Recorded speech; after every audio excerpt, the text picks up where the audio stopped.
My name is Lynn Gagnon. I'm the founder and the facilitator of the Pioneer Valley Lupus Support Group. We're based in West Springfield. And I got diagnosed with lupus in March of 2011. I had never heard of lupus before. My whole life I had some of the symptoms, especially when I was young. When I was 11 years old, that's when everything started with the terrible migraines and the aura patterns, and I missed a lot of school. And fast forward, in my 20s, it started happening again. And then finally, when I was 48, I was getting very sick. I didn't have any joint pains. I just had skin problems.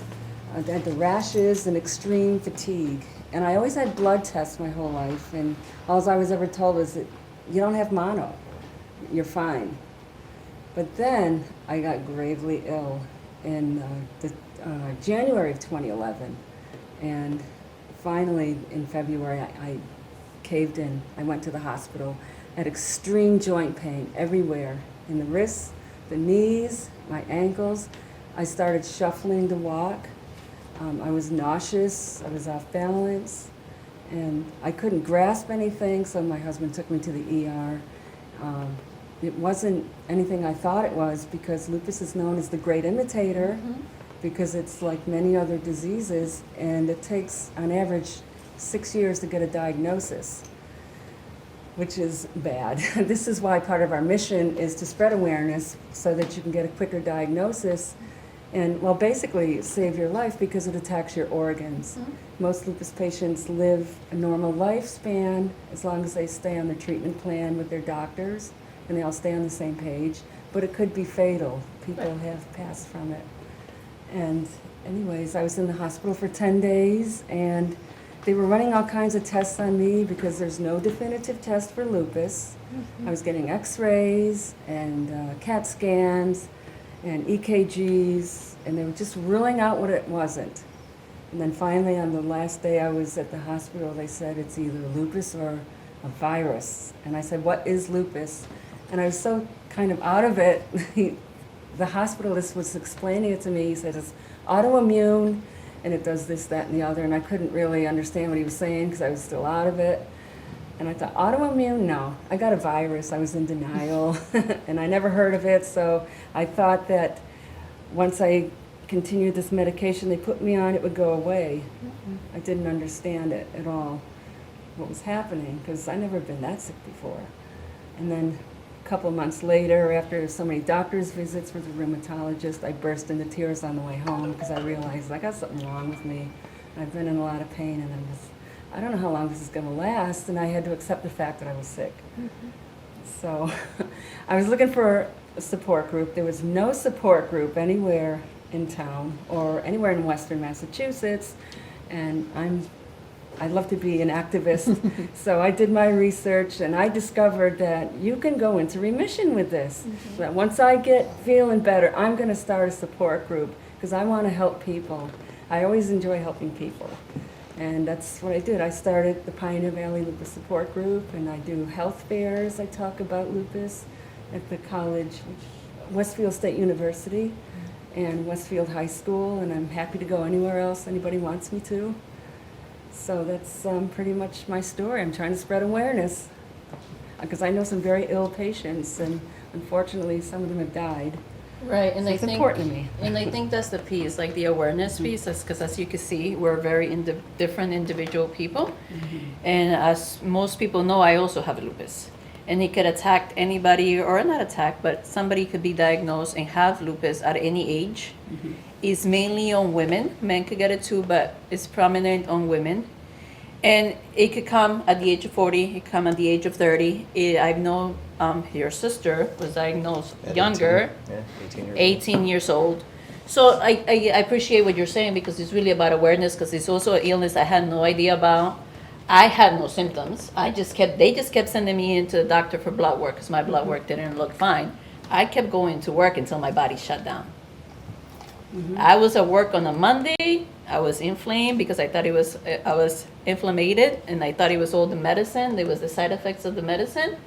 I felt fine because I still made it to work. The next day I couldn't get up because my kidneys were just shutting down at that point. And I was in the hospital for 3 months. think longer than that. Longer than that. Right. February, and it's funny you say February, so February is a bit of a bittersweet month for my wife and I. It was February of 2013. Right. Um, I had just been diagnosed like 2 months prior to that. Because after the twins were born, they just kept asking me to go do blood work, that something doesn't look right. They wouldn't tell me what it was. I'm like, okay, I keep going. But I felt fine. so it was early February of 2013. So I think it was like February 2nd or 3rd. Mm-hmm. It was, Emergency room, just downhill. Just they had to hook her up into the machines there life to support. keep her alive. The next 2-3 weeks was very hard on the whole family. I think at one point we even had to have a conversation with the doctors to determine if we should keep her like that, see if her body responds on its own, if we should pull the plug, or give her chemo. The concern about giving her chemo was she had multiple unidentifiable viruses going on, and the concern was that if we gave her chemo, that it'll just allow the Virus to take over. And so we all kind of held our breaths and said, just do the chemo. And she started getting much better, but then it was recovery after that. But here we are almost 10 years later, and you don't recover. There's no cure. No. We ended up, when she finally gained full consciousness, February 28th of that month, which is my birthday, is when we got married at Bay State At the Hospital hospital, Chapel. Oh. Yeah, so. Yeah, and then I was in rehab. I didn't make it home until April, the day before the kid's birthday, April 15th. We have twins. It was 2 years So, later, right? The kids were born 2 years 2012, That- no, it was about a little over a year. The kids were they were turning Almost a year. 2 or they were turning 3? They were turning 2 because 2014. Yeah. 2013. So, yeah. So I was in the hospital from February 4th to April 15th. Because I had to do rehab because when I got up, I didn't know how to walk again. I had to Yeah. like relearn Yeah. all of that. You had dialysis too, get your kidneys to function. But the thing for me was like the awareness piece. You know, for me it was a lot of things that I didn't know. So I was just, even when they gave me the directions to take medicine, they informed me, okay, you're going to get a little swollen up. So I took that I was going to get swollen up, but I didn't realize it was just the face because I have prednisone. But I swelled up, and if I would have really understood that, I would have known that my kidneys were failing. So that's why it's important, the whole awareness piece, the whole make sure you're following up with your doctor, make sure you really. Yes. And then also, like, just for people who don't know anything, because you have friends that have lupus and you want to do normal everyday things, Yeah. like go see a movie at 8 o'clock at night or go on a hike, are things that folks with lupus really have to pace themselves because their energy is just nowhere near as your normal person. And You gotta listen to your body. You gotta like know when your body's telling you, okay, you need to take a break. Or when you're out in picnics, you gotta hide from the sun because there's certain triggers. Yes. The sun is a very good, very strong trigger. There's certain foods that trigger lupus, your flare-ups. What are those? Oh, I stick to a green Alfalfa- diet. We gotta, alfalfa sprouts, yeah, for one. the What? sprout, Alfalfa sprouts. the alfalfa and sprouts. For some people, That's a- garlic. It's I- different for I everybody. learned that the hard way going to a Italian Chinese sounds restaurant. good to me. So how are you feeling now? I feel good. Like I said, we manage my energy levels. There's days where I'm like, okay, Josh, I'm done. You gotta feed the kids. You gotta get dinner because they have a spoon theory that you have Yes. certain amount of spoons, and once your spoons are done, you gotta stop. And so they kind of refill up this. Wow. That was a whole I don't know what's it called, metaphor for it. I had an exhibit on that, an art exhibit last year, the spoon theory. So I brought that. This is wonderful. so, well, all that being said, and again, like my wife and I, my wife having lupus, our family this is very important to us. And so when we called the office and I looked at my assistants, I was like, yes, absolutely, get my wife, we're doing this. Perfect. And the other thing too, so that the public knows and understands, for anybody who's been recently diagnosed with lupus, or might have a family member that has lupus, and because it affects families. Their support, friends from the Western Mass, what's it called? The Pioneer Valley Lupus Pioneer Support Valley Group. Lupus Support Group. There are people out there that can help educate you more, strategize, give you ideas, offer support. How do they connect with you? I have an email. It's one way. It's lupus.springfieldma@gmail.com. Or there's 2 phone numbers. There's area code 413-788-0352. That's my home number. And my cell number is 413-265-8942. They can call or text. Excellent. And if they're from Hoyoke and they don't want to call Lynn, most everybody in Hoyoke knows me, so they're more than welcome to What's the call last name me. again? Gorham, Gorhan, and I'm at the senior center very frequently. And we're on Facebook too. I post articles there. And Nice. I'd just like to add something, in disguise, because she knows don't like the pictures.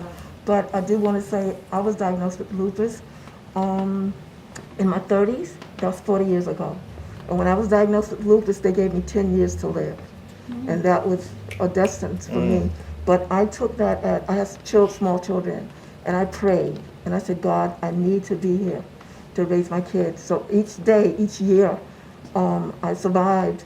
I give God glory. And also, when I relocated from New York, I'm divorced, to Massachusetts, I found Lynn. And I'll tell you, the support group has helped me tremendously. And I would attend at the library, and just knowing other people who have lupus, and you can encourage them. I'm in remission 5 years now. I'm a vegan. So my diet, I changed my diet, and I'm doing great. I feel good. I'm a musician. I play, I sing. I live on a schedule. When I get up in the morning at 4 a.m., I start my day. I end it at 9 o'clock. But from 4 a.m. to 9, there is something on my schedule that I do. And as she said, Stefany said that sometimes your energy level depletes. So when that happens, you stop what you're doing, relax, take it easy until the next day, and then there's always another day. So the good thing is that when you get into remission, you can tend to feel like you're okay, and you forget about other people who have lupus. And I'm here now today because I wanted to just be here with Lynn, because she was so wonderful and such a blessing to me and to so many others. Thank you very much. Thank you, Globe. So I have here City of Holyoke Proclamation. Whereas lupus is an unpredictable and misunderstood autoimmune disease that can cause severe damage to the tissue and organs in the body, and in some cases, death. And whereas more than 5 million people worldwide suffer the devastating effects of this cruel and mysterious disease, and each year over 100,000 young women, men, and children around the world are newly diagnosed with lupus, the great majority of whom are women of childbearing age. And whereas medical research efforts into lupus and discovery of safer, more effective treatments for lupus patients are underfunded in comparison with disease of comparable magnitude and severity.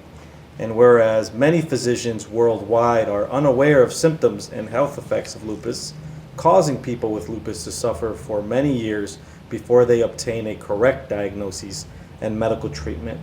And whereas there is a deep unmet need worldwide to educate and support individuals and families affected by lupus, and whereas there is an urgent need to increase awareness in communities worldwide of the debilitating impact of lupus, now therefore be it resolved that I, Joshua A. Garcia, Mayor of the City of Holyoke, on behalf of all our citizens, do hereby proclaim May 2023 as Lupus Awareness Month in the City of Holyoke, and lupus organizations call for increases in public and private sector funding for medical research on lupus, targeted education programs for health professionals and patients and the public, and recognition of lupus as a significant public health issue.